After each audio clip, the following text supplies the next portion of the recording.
हरिओम प्रिय दर्शकों, यदि आपकी तुला राशि या तुला लग्न है तो ये वीडियो आपके लिए है। उस वीडियो में हम जानने वाले हैं कि 15 जुलाई से लेकर 9 अगस्त तक का जो समय है, इस समय कुछ चीज़ें अप डाउन होंगी, डिले हो सकता है, कुछ चीज़ें रुक सकती हैं।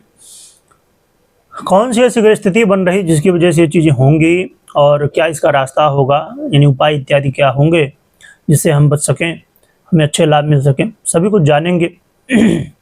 प्रिय दर्शकों, 15 जुलाई को देवगुरु बृहस्पति अस्त अवस्था को प्राप्त होने जा रहे हैं और 15 जुलाई को अस्त होंगे और 9 अगस्त को ये उदय होंगे। लगभग 25 दिनों का समय रहेगा, जो कि देवगुरु बृहस्पति बहुत ही अच्छी स्थिति में थे। देवगुरु बृहस्पति आपके लिए बहुत ही इम्पोर्टेंट और बहुत एक बड़ा राजयोग बना हुआ था, देवगुरु बृहस्पति के द्वारा बनाए हुए थे। ऐसा बड़ा दिव्य योग था, तो ये योग अभी भी रहेगा और देवगुरु बृहस्पति अभी भी कर्क राशि में गोचर कर रहे थे, अभी भी गोचर करेंगे, परंतु ये अस्त हो जाएंगे, जिससे इनके जो प्रभाव हैं वो कम हो जाएंगे, उनमें चीज़ें डिले हो सकती हैं।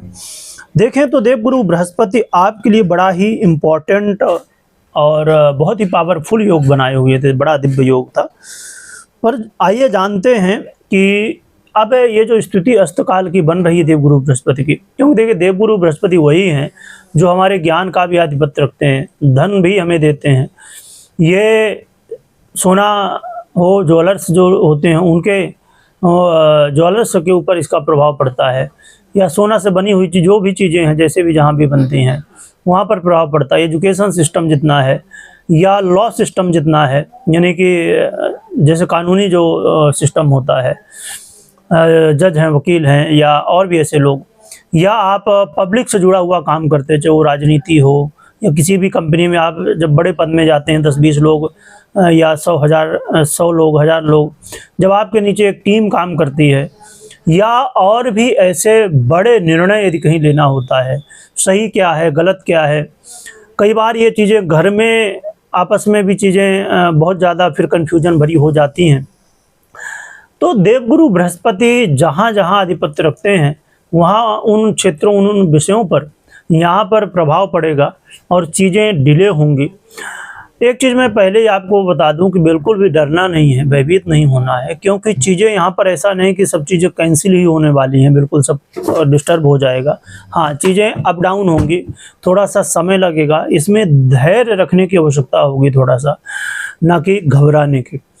आगे हम बात करेंगे कि क्या प्रभाव हमें मिलेगा, क्योंकि देवगुरु बृहस्पति जैसे ग्रह जो कि देवताओं के गुरु हैं और सबसे शुभ ग्रह भी हैं, तो आप अपने आप में आप कैलकुलेट कर सकते हैं या समझ सकते हैं बहुत आसानी से कि जो ग्रह गुरु है, यानी कि बिना गुरु के कोई भी निर्णय लेना, गुरु का मतलब ज्ञान, तो बिना ज्ञान के निर्णय ले पाना बड़ा मुश्किल हुआ करता है। और कई बार जब हम लेते हैं, अब समझिए किसी भी विषय में यदि आपको निर्णय लेना हो, उसकी नॉलेज ना हो, तो फिर कई बार गलत निर्णय भी हो जाते हैं हमसे।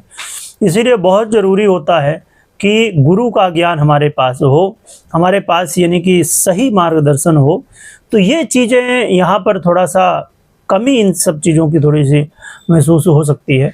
आइए जानते हैं कि कहाँ पर क्या प्रभाव हमारे लाइफ में पड़ने वाला है, क्या सतर्कता, क्या सावधानी रखनी चाहिए, क्या नहीं करना चाहिए, ये सभी कुछ जान लेते हैं, समझ लेते हैं। प्रिय दर्शकों, इस समय आपको लोगों से वाद विवाद से बिल्कुल दूर रहना है, लड़ाई झगड़ों में बिल्कुल मत पड़िएगा और अपने करियर में भी ध्यान दीजिएगा। यहाँ पर लापरवाही नहीं करनी अपने करियर में, जो भी आप नौकरी करते हैं, जो भी काम धाम आपका है, वहाँ पर लापरवाही बिल्कुल नहीं। वैसे तो लापरवाही कभी नहीं करनी चाहिए, पर इस समय विशेषकर कई बार ऐसा हम सोचते हैं, प्लानिंग करते हैं कि चलो नौकरी चेंज कर देंगे या कोई भी ऐसी चीज़ें, तो इस समय चेंज करने से ज़्यादा बेहतर ये है कि आप जो कर रहे हैं, जैसे कर रहे हैं, उसे उसी ढंग से करते रहें, ये इस समय ज़्यादा अच्छा रहेगा, ना कि उसमें कुछ चेंज करना या कुछ अलग चीज़ें। जैसे बहुत सारे लोग, जैसे अभी हमने बात की कि स्विच करते हैं, जॉब को चेंज करते हैं, तो स्विच करने से अच्छा ये है जो कर रहे हैं उसे अच्छे ढंग से करते रहिए।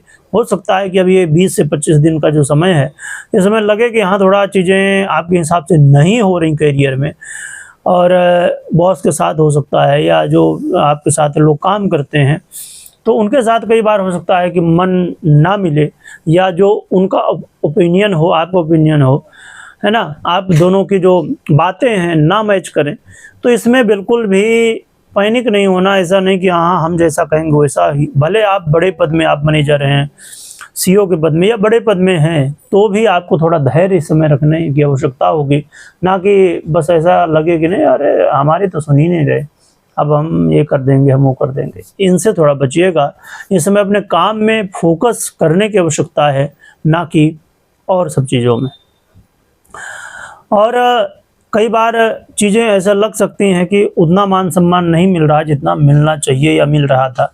तो थोड़ा सा कहते हैं ना कि जो व्यक्ति अपने लाइफ में कुछ बड़ा करना चाहता है, वो उसके अंदर जो विजन है वो तो होना चाहिए, पर धैर्य सबसे बड़ी उसकी चाबी हुआ करती है। तो इसीलिए इन बातों का आपको विशेष ध्यान रखना है। और हाँ, खासकर उन लोगों को थोड़ी तकलीफ महसूस हो सकती है इस समय विशेष रूप से, कि जो लोग नौकरी के लिए प्रयास कर रहे हैं, तो कई बार इंटरव्यू के लिए आप जा सकते हैं और आपको वहाँ से हो सकता है कि रिस्पॉन्स जल्दी ना आए। इंटरव्यू तो लगेगा कि चलो हुआ किसी भी तरह, तो पर जवाब ही नहीं आ रहा सामने से, क्या किया जाए, कैसे किया जाए। कई बार इंटरव्यू में भी यहाँ पर गंभीरता दिखानी होगी, क्योंकि इंटरव्यू में थोड़ी सी दिक्कतें आ सकती हैं, या कई बार ऐसा लग सकता है कि इंटरव्यू ऐसा जैसा होना चाहिए वैसा नहीं हुआ, यानी कि कुछ कमी इसमें देखने को मिल सकती है, क्योंकि ज्ञान का जो लेवल है वो कमज़ोर होगा। और इंटरव्यू इत्यादि में या नौकरी प्राप्त करने में कहीं ना कहीं ज्ञान, बुद्धि इनका इस्तेमाल होता है। और क्रिएटिविटी से जुड़ा हुआ, खेल कूद से जुड़ा हुआ काम करते हैं, तो यहाँ पर भी थोड़ी सी चीज़ें अप डाउन देखने को मिलेंगी, और कई बार असफलताएं भी देखने को मिल सकती हैं। तो इन बातों का ध्यान रखिए, अपने स्वास्थ्य इत्यादि का भी ध्यान रखिए, तो ज़्यादा बेहतर रहेगा। जैसे मैंने बताया ही कि आपको वाद विवाद से बचना है, तो इन सभी बातों का यदि आप ध्यान रखते हैं तो आपके लिए अच्छा रहेगा। खासकर आपको वाद विवाद नहीं करना, स्वास्थ्य का ध्यान रखना, करियर में विशेष ध्यान रखना है। तो इन सभी विषयों पर सतर्क रहिए, सावधान रहिए, ना कि डरिए। बात कर लेते हैं कि एक बात हमेशा, ये इम्पोर्टेंट बात है, हमेशा आप ध्यान रखिए कि कोई भी निर्णय यदि आपको लेना है तो अपनी पर्सनल कुंडली विश्लेषण के बाद ही निर्णय लीजिए, मात्र गोचर के आधार पर नहीं। क्योंकि पर्सनल कुंडली उसी तरह है जैसे 2 व्हीलर वाहन के लिए दोनों पहिए जरूरी हैं, उसी तरह पर्सनल कुंडली और ये गोचर कुंडली। तो गोचर कुंडली के बारे में तो आपने समझ लिया, और पर्सनल कुंडली के बारे में समझने के बाद ही निर्णय लेना चाहिए। अब बात कर लेते हैं उपाय की। तो उपाय के रूप में भगवान विष्णु की आराधना, या भगवान विष्णु के किसी भी अवतार की आराधना। गुरु मंत्र यदि आपने लिया है तो गुरु मंत्र का जप करना, गुरु की सेवा, बड़ों का आशीर्वाद, गुरुजनों का आशीर्वाद लेना, ये उपाय आप कर सकते हैं। और साथ में बहुत ही सरलता और बहुत ही प्रभावी उपाय है, जो कि देव गुरु बृहस्पति का यंत्र आता है, तो उसे आप अपने घर ऑफिस में रख सकते हैं और फिर आराधना कर सकते हैं। तो ये उपाय करें, जयकारा लगाइएगा, स्मरण करिएगा। वीडियो देखने के लिए बहुत बहुत धन्यवाद।